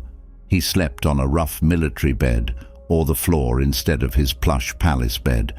He practiced physical exercises like wrestling and boxing, influenced by his philosophy teacher, Diognetus. He wore rough Greek robes and adopted a simple life. This wasn't for show. He was building resilience. Think again about your life. Where can you introduce a bit of discomfort? It doesn't have to be extreme. Start small. You don't need to do these things every day. Pick a couple and do them a few times a week. Tailor these practices to suit you. Do not punish yourself, however. At the same time, don't go overboard. You're only helping yourself grow stronger to become a more disciplined person. This practice is powerful. Give it a shot and see how it transforms your life. So, by now, are you comfortable with the idea of discomfort? Great. let's dive into something equally transformative in Chapter 14, The Truth About Seeking Approval. In Stoicism, there's a strong lesson about the senselessness of chasing others' approval. Think about it. The very people you try to impress are wrestling with their own struggles and addictions. They are no wiser than anyone else. So why dedicate your life's purpose to gaining their approval? This is not only misguided, it's counterproductive. Focus on enriching yourself. Pursue personal growth and wisdom from those dedicated to the greater good. Seek to impress yourself, not others. Do what makes you happy. Do everything that you do for yourself, not for anyone else. Let your actions be bold, and if need be, ask for forgiveness later. Social influence is undeniably effective. It shapes our beliefs and behaviors, particularly in a world where everyone is hyper-connected. This influence drives the spread of ideas, amplifies fears, and organizes everything from protests to social movements. But here's a question. Does following the crowd because everyone is doing it sound like a thoughtful decision to you? When we see terms like best-selling or fastest-growing, we're seldom evaluating the product itself. Instead, we're buying into popularity, mistaking it for quality. This is conformity in disguise, an easy escape from the demanding task of independent thought. The desire to be liked and accepted is powerful, isn't it? We often modify our beliefs or behavior just to fit in, satisfying a deep emotional need for connection. This is known as the majority effect, which you can witness everywhere from jury deliberations to your daily scroll through social media. Then there's the expert effect, when confident voices in a group sway the majority, even if they repeat the same opinion enough times. But here's a Stoic twist. Your opinions should be strengthened by reason, not just by the reassurance of a group. Studies have shown that ideas can become more extreme when reiterated within a group, leading to polarized thinking. Online, ideas grow louder and can become detached from reality. Now, ask yourself, are these the foundations you want your beliefs to stand on? Or worse, are these the very foundations that you want your children's beliefs to stand on? For now, take a moment to question a popular opinion. Reflect on it independently. Is it truly beneficial, or is it just popular? Develop your inner wisdom by questioning the norm and prioritize actions that align with your personal growth and the greater good. Remember, true Stoic strength comes from internal approval, not external validation. The quest for validation is a powerful human experience. It reassures us that we matter and that our feelings and thoughts are significant. Validation can come from others, but the most empowering form of validation is the kind we provide ourselves. Despite being interdependent social beings who naturally enjoy acknowledgement from others, relying exclusively on external validation can be a slippery slope. Externally, we often seek constant encouragement and feedback to feel worthy. In this scenario, the opinions and approval of others can dominate our own self-assessment. We find ourselves constantly comparing ourselves to others, measuring our worth through their eyes. This dependency can lead us to modify or hide parts of ourselves just to fit in, be liked, or accepted, a phenomenon driven by normative social influence. On the flip side, internal validation empowers us to value ourselves without relying on external judgments. To accept our own thoughts and feelings as valid, despite what the rest of society might think, is an act of bravery in a world swamped with opinions and advertising telling us what's right or wrong. Worse yet, if you dare to believe in something outside the mainstream, you're quickly labeled or dismissed, or as they call it nowadays, cancelled. Are we just sheep? We each possess a unique mind, and we should use it as we see fit to its fullest potential. The real challenge lies in striking a balance between these outside influences and our own personal truths, taking in what's helpful and letting go of the rest. Remember, if you find peace in beliefs that aren't widely accepted, so what? Your world is within you, within your mind. Live by what your mind sees as the best life for you and what brings you peace and contentment. Striving for more internal validation and less reliance on external sources enhances our well-being. Problems arise when we lack self-validation. Over-reliance on external recognition indicates low self-esteem, and worse, it further erodes it, causing insecurity and diminishing self-confidence. This heavy reliance on others for self-worth often stems from underlying feelings of insecurity, anxiety, or a void within, worsening these feelings even more. Your next imperative for today is to recognize your own accomplishments and allow yourself to feel good about them, independent of others' opinions. Practicing self-kindness and respect lays the foundation for tremendous self-esteem. Remember, in Stoicism, the power to live a fulfilled life comes from within, not from the passing approval of the crowd. Self-determination is your capacity to steer the ship of your life, setting your own course. It's deeply tied to self-knowledge, secure self-esteem, and self-acceptance. When you accept yourself, you acknowledge your strengths and accomplishments, but you also face your weaknesses and imperfections without flinching. This kind of self-acceptance allows you to appreciate who you are, regardless of your flaws or achievements. It arms you against the inevitable criticisms and comparisons that come your way, boosting your self-motivation and resilience, especially during tough times. While high self-esteem seems desirable, not all self-esteem is beneficial. Fragile or unstable self-esteem depends too much on others' approval, craving constant attention and recognition. For your self-esteem to be genuinely solid, it must be rooted in a deep sense of internal worth, independent of others' opinions. Insecure self-esteem creates a thirst for external validation, much like an addiction. Social media often acts as a dealer in this scenario, offering a quick fix of likes and shares that soon requires another hit. The pursuit of online approval can lead to anxiety, depression, and unhealthy comparisons. The torrent of online interactions such as likes, comments, shares, creates a cycle of temporary validation and persistent self-doubt. Often, these online judgments say more about the commenters than about the person being judged. Yet, we tend to take this feedback to heart, letting it shape our self-image.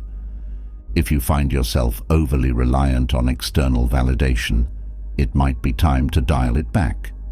To reinforce this advice in you, remember what Seneca, 2 millennia ago, reminded us of. What you think of yourself is far more important than what others think of you. Once again, define your own beliefs and feelings, independent of the crowd. Explore why you seek validation and from whom. Be honest with yourself. It's unrealistic to expect external approval to be the foundation of your self-worth or happiness. To shift from external to internal validation, become the source of your own praise. Don't wait for someone else to acknowledge your worth. Develop a supportive, self-accepting, and motivating attitude toward yourself. Spend more time alone, make decisions independently, and focus on your positive qualities. Remind yourself of your accomplishments and values. After all, who knows your abilities, thoughts, and dreams better than you? Build your own arsenal of self-affirmation that stands strong, irrespective of external approval. This is the path to true and sustaining self-esteem. With that in mind, let's move on to an essential keystone of personal success in Chapter 15, The Foundation of Mastery, Discipline. Without discipline, You're essentially trying to find north inside a cave without having a compass. Consider this. An investor without discipline isn't really investing. He's gambling. Discipline guides you when the path isn't clear. It guides you when motivation fails to show up. You probably understand that discipline is necessary for personal growth and achieving success in all life areas. It keeps us focused, on task, and consistent, protecting us against the temptations that undermine our goals. Discipline is your defense against the temptation of harmful habits such as overeating, excessive gaming, binge-watching TV, drinking, or gambling. All of these habits can erode your well-being. Discipline helps you resist the pull of these distractions, keeping you aligned with your long-term objectives. But the benefits of discipline extend beyond just achieving goals. It boosts productivity by helping us organize and structure our lives more efficiently. It sharpens our focus, allowing us to prioritize tasks and minimize distractions. With discipline, you gain the power to resist short-term temptations in favor of long-term benefits. So, how can you build this essential skill? Start with daily reflections, morning and evening. A lot of our actions are habitual. We do them almost on autopilot. This automatic behavior can sometimes incorporate destructive habits that we've come to accept as normal. Reflecting allows us to revisit our day, pinpointing behaviors that might not serve us well. Start your day by using the first few minutes of your morning coffee to set your intentions for the day, rather than getting lost in social media. This simple shift can bring a more focused and calm start. On your way back home, switch from chewing over the day's frustrations to decompressing with calming music or an inspiring podcast, allowing you to reflect on successes and lessons rather than dwelling on the negative. Binaural beat or low-frequency music can do wonders for you. Furthermore, you should also break the cycle of eating lunch at your desk by moving to a new setting, using the time to refresh and plan a productive afternoon. And if you often skip the gym, reflect on the rejuvenating effect of your workout days to inspire consistent visits. You can even confront workplace stress by ending your day with a reflection on what triggers your stress and exploring healthier responses. At home, enhance family time by instituting a no screens rule during the first hour of gathering to promote real connection. Also, reflect on your weekends. For instance, prioritize revitalizing activities and manage chores efficiently to ensure you end your Sunday feeling refreshed. To plan your days better, every morning, take a few moments to reflect on the day ahead. Set intentions on how you will handle and improve different areas of your life. In the evening, review your day's actions and behaviors. Identify where you could have been more disciplined. This helps you become more aware of your actions and enables you to make adjustments that align with your values and goals. Remember, discipline doesn't mean you have to restrict things from your life. You are liberating yourself from the madness of uncontrolled impulses. Remember our earliest lessons. When you realize that your thoughts, actions, and behaviors are yours to command, then you will truly hold the reins of your life. No one else is to blame for the choices you make. Want to quit a bad habit? That's on you. Fired up to start a new business venture? That's on you too. There's no other way. Start by evaluating your life. Divide your experiences into things you can influence and those you cannot. Pour your energy into areas where you can make a difference, usually your thoughts, actions, and attitudes. By focusing here and accepting what's beyond your reach, you sidestep distractions and zero in on what truly counts. We often shy away from challenges and adversity in daily life. While the notion of conquering a significant challenge is appealing, the harsh reality of facing one is less so. Yet, since Stoicism proposes that welcoming these hardships opens up numerous growth opportunities, You should seek out challenges that test your resolve and discipline instead of dodging difficulties or chasing comfort. It could be as simple as walking past your favorite donut shop without stopping, choosing a soft drink over alcohol at a bar, or sitting down to work on a project instead of gaming. Each small victory builds your capacity to handle bigger challenges. Also, don't forget that mindfulness plays a decisive role in cultivating discipline. You should develop a keen awareness of your thoughts, emotions, and actions as they occur. For instance, if reaching for your phone to scroll through social media is a reflex, practicing mindfulness allows you to catch yourself in the act. Recognize the trigger, halt the habit, and prepare yourself for future encounters. Or perhaps, next time you're on a train, instead of mindlessly swiping on your phone, why not read that book you've been putting off? By being mindful, you control how external events affect you internally, enabling actions that reflect your values and advance your goals. Your imperative herein is to identify a personal challenge you've been avoiding and face it head-on. Use this opportunity to strengthen your willpower and align your actions with your Stoic principles. Remember, every challenge you conquer fortifies your character and brings you closer to the Stoic ideal of self-mastery. Speaking of challenges, let's get into Chapter 16, The Power of Not Knowing. Acknowledging that you don't know everything is an opportunity in its own right. Many of us walk around masked in the illusion of complete knowledge, yet the universe of unknowns is limitless beyond measure. The true essence of learning begins with this humbling realization. When you think less of your own knowledge, you unlock a powerful avenue for growth and service. It's from this soil that true leaders arise. Ancient skeptics championed this notion, arguing against the very possibility of absolute knowledge. This reminds us of the idea of global fallibilism, which suggests certainty is an illusion. Consider the warning from the Temple of Apollo: surety, then ruin. It's a powerful reminder of the danger in assuming we know all. Even Socrates, through what's now known as Socratic ignorance, highlighted the wisdom in recognizing our knowledge gaps, a concept deeply rooted in Stoic philosophy. Why then do we become annoyed at the revelation of our ignorance?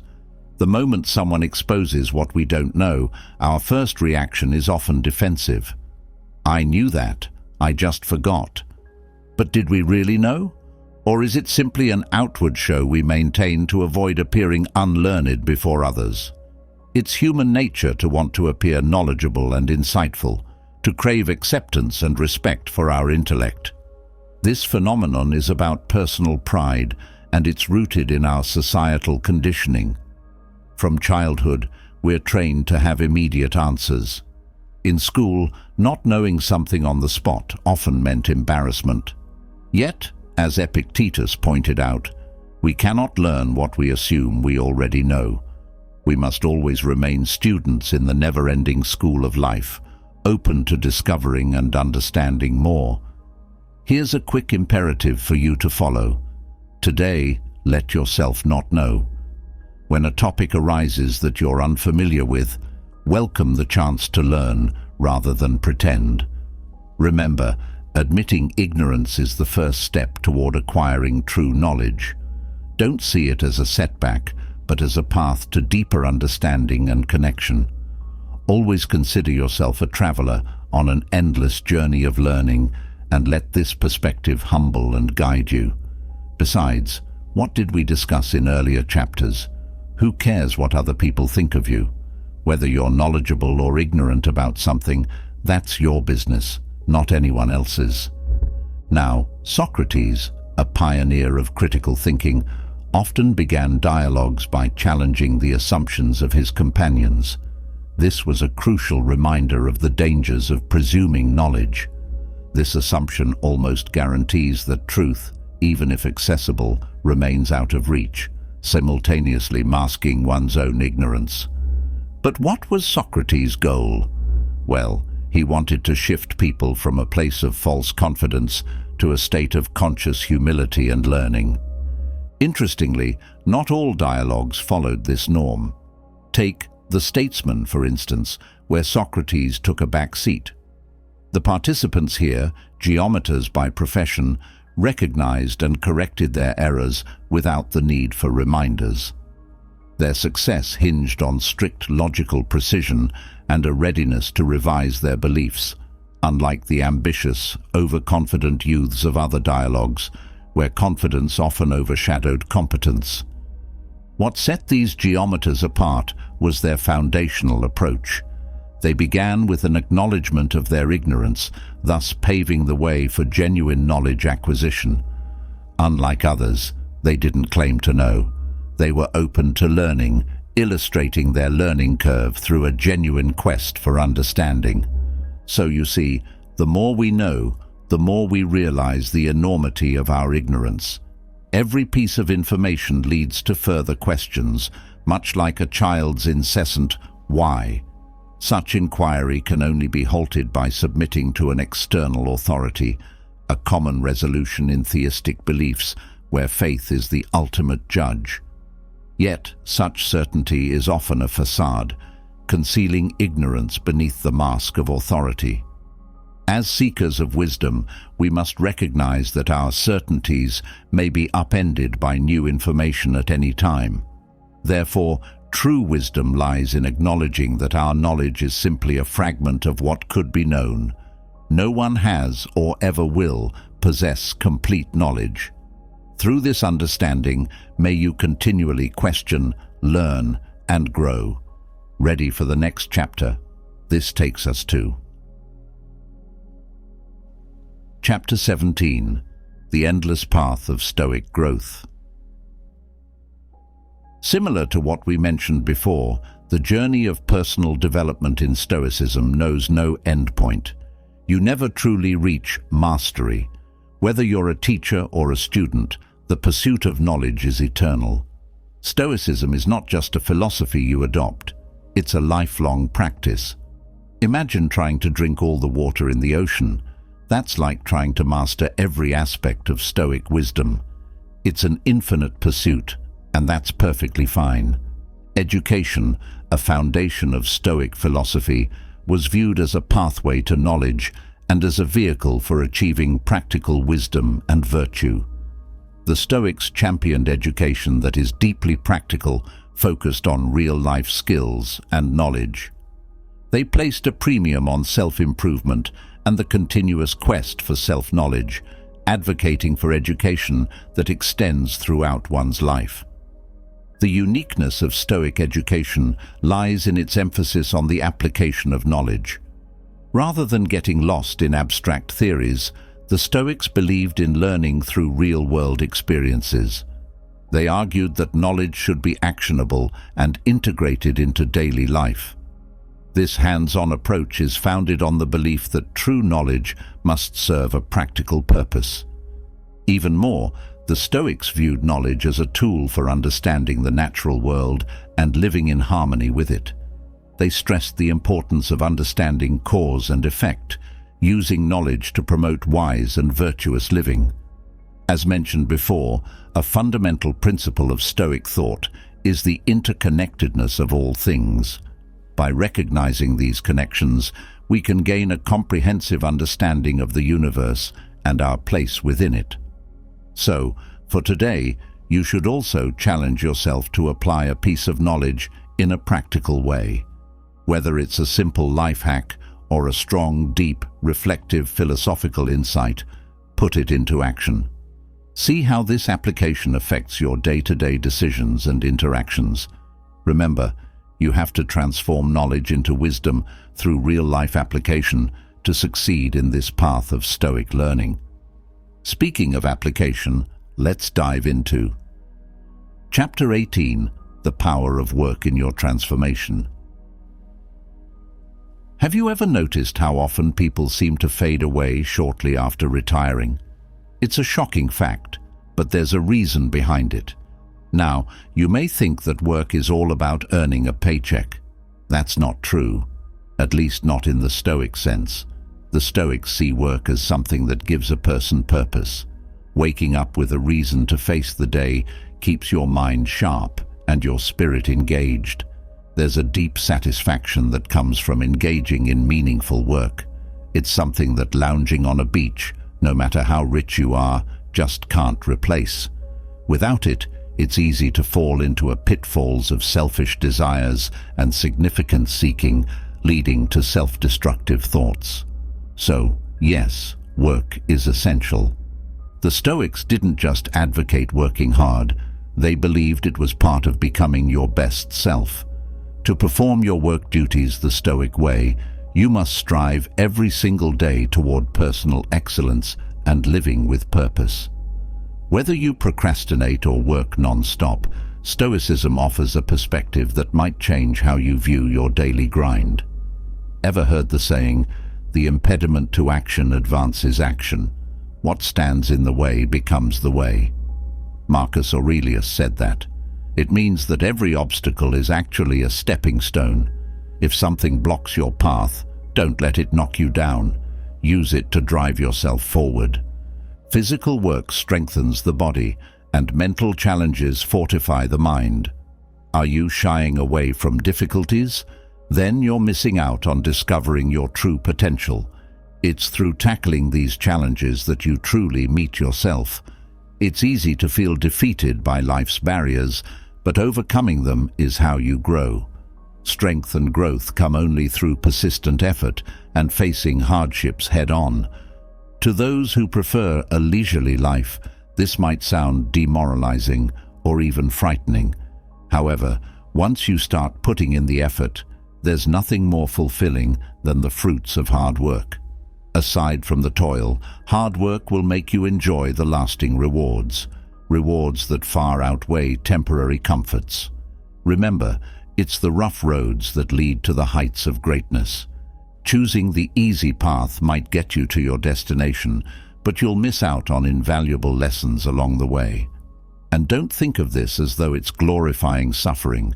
No, it's about recognizing that tough times forge strong individuals, just like we said in an earlier chapter. When you achieve something truly valuable through hard work, the effort is momentary, but the benefits last. On the other hand, if you chase short-lived pleasures, the enjoyment is brief, but the regret lasts. Think about it. When was the last time taking the easy route gave you a lasting sense of achievement? Isn't it the battles fought and won that you hold dear? This is Stoicism in action, accepting challenges to transform your life, achieving greatness through grit and determination. So, ask yourself now, what's your next challenge and how will you use it to grow? Now, consider the experience of Musonius Rufus, a Stoic philosopher who found vitality in adversity. Despite multiple exiles, he observed that forced hardship often revitalized those who had previously pampered themselves in excessive luxury. Exile, then, often helped him to invigorate both body and spirit, proving sometimes what feels like punishment can actually be a powerful form of medicine. Rufus believed that without the constraints of our comfort zones, we rarely give ourselves what we truly need. The difficulties of exile, harsh as they might seem, often promote a healthier, stronger life. It has less to do with the burdens we carry and more to do with how we carry them. This notion aligns with a core Stoic principle. It's your approach to work, not the work itself, that defines your strength. Pleasure might consume us, but work fortifies us. So, the choice is clear. Imagine retiring early to a life of leisure on a tropical beach. Sounds ideal, right? Yet, such dreams seldom forge resilience or character. As mentioned earlier, you've got to engage in meaningful labor so that you may become your best self. Theodore Roosevelt once said, "Far and away the best prize that life has to offer is the chance to work hard at work worth doing." Now, Roosevelt wasn't only referring to keeping yourself busy. He suggested that we dedicate ourselves to endeavors that are truly worthwhile. After all, success doesn't just come, it's pursued through the unity of ambition and perseverance. Remember, time devoted to meaningful work is never wasted. If you ever feel that your work is pointless, perhaps it's not the concept of work that's the issue, but the nature of the tasks you've chosen. Love what you do and do what you love, else how can you excel in something you have no passion for? Even more, how can you prosper and innovate when you lack the desire for it? How you approach each workday is important, according to Stoic wisdom. Start by eliminating anxiety. Focus intently on your tasks. Visualize your role, to be a good human being, and then act on it decisively. Marcus Aurelius advised treating every task as if it might be your last, focusing with the precision and dedication of a Roman. This means performing each action with seriousness, kindness, and fairness, while dismissing distractions. Yes, it is possible to live each moment with such clarity and purpose that you transform not just your tasks, but your entire life. It's an idea worthy of a spot on your cubicle wall, don't you think? Stop being pulled in every direction. But beware the other kind of distraction too. Those who toil endlessly, yet lack a clear purpose, are simply spinning their wheels, even if they're constantly busy. They're no different than a cog in a machine. In today's world, everyone wants a piece of your attention. Find what truly matters to you and dedicate yourself there. Remember, life feels incredibly short and tense for those who dwell on past regrets, ignore the present joys, and fear future uncertainties.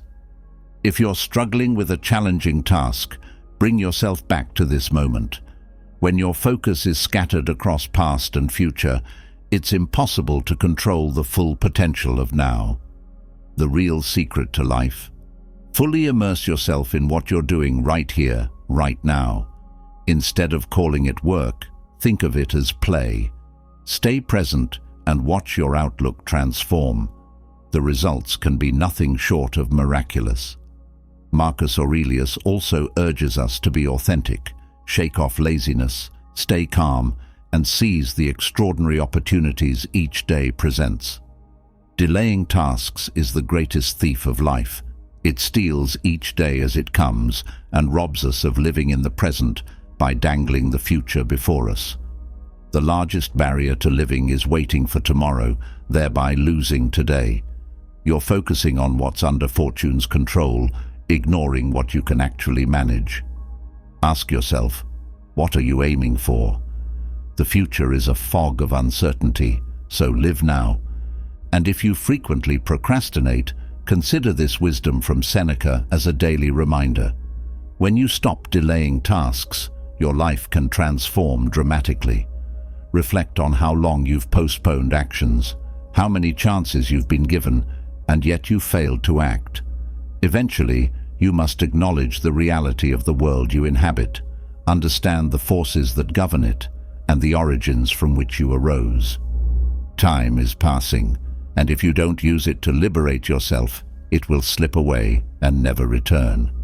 And since work is more than a means to an end, you should always think of it as an avenue for self-improvement. Many people say, when I'm 50, I'll relax. When I'm 60, I'll stop public duties. But what assurance do you have of more time? Who promises you that life will follow your plans? Isn't it shameful to reserve only the leftovers of your life for wisdom, to pursue enlightenment only in the moments left unused by other pursuits? How tragic it is to begin truly living only as life is ending. Every day should be seized. Indeed, the work that truly enriches your life goes far, far beyond the grind for money or running a business. Sure, your career might involve these elements, but don't let them be all-consuming. Choosing a career can be overwhelming, seeming almost random at times. Therefore, when deciding on a career or launching a business, reflect on this. Does your work align with what is meaningful, beneficial, and in harmony with the world around you? Consider the advice of the Stoics on the ideal livelihood for those who work the land. Now, they're not considered as farmers per se, because they are drawing sustenance and prosperity from the earth itself. Whether the land is state-owned or privately held, the land itself rewards those who tend it well, providing abundantly without compromising your dignity or self-respect. Even Musonius Rufus praised the life of a philosopher-farmer. While this specific lifestyle might not directly translate to modern times, the essence of his message, which is living a life of philosophical contemplation while being sustained by your own efforts on the land, is highly relevant. This model of living in tune with nature, like relying on the earth, our nurturer and mother, rather than on intermediaries, is a powerful ideal. A very powerful ideal indeed. Based on these thoughts, how does your current career stack up? If it doesn't inspire the same level of satisfaction, perhaps it's time to reassess either your path or your approach to your work. Remember, tranquility comes when you stop worrying about others' opinions. What truly counts is what you do. Moreover, are you chasing a career for external validation, or is it genuinely meaningful to you? Yes, we're briefly revisiting the topic of external validation because much of today's work is based on this very issue. For instance, many so-called entrepreneurs pursue this path only for fame and the praise of others, rather than for their own fulfillment or the greater good. It has become more of a popularity contest than actual work. So, reflecting on these questions is essential, as you don't want to look back with regret. With that in mind, Epictetus offers us a straightforward strategy. First, define who you want to be. Then, take the necessary steps to become that person. The best way to use your life is to dedicate it to pursuits that will endure long after you're gone. Ultimately, what constitutes meaningful work will vary from person to person. However, aim to choose a path that you believe has a lasting positive impact.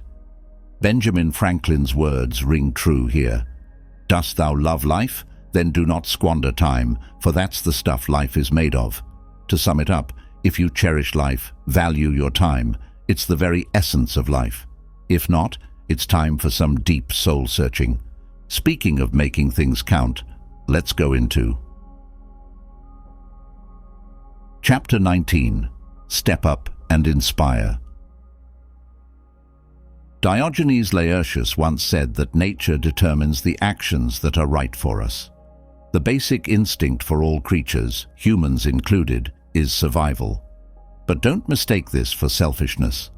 Acting in harmony with nature means you're acting rationally. For us, rational beings, to live according to nature is to live according to reason. Since we're inherently social, our natural instincts push us to expand our circle, accepting even those who might be difficult or unkind.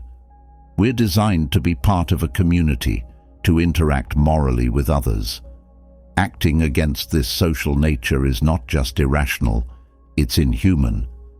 We all understand basic moral principles characteristically or naturally.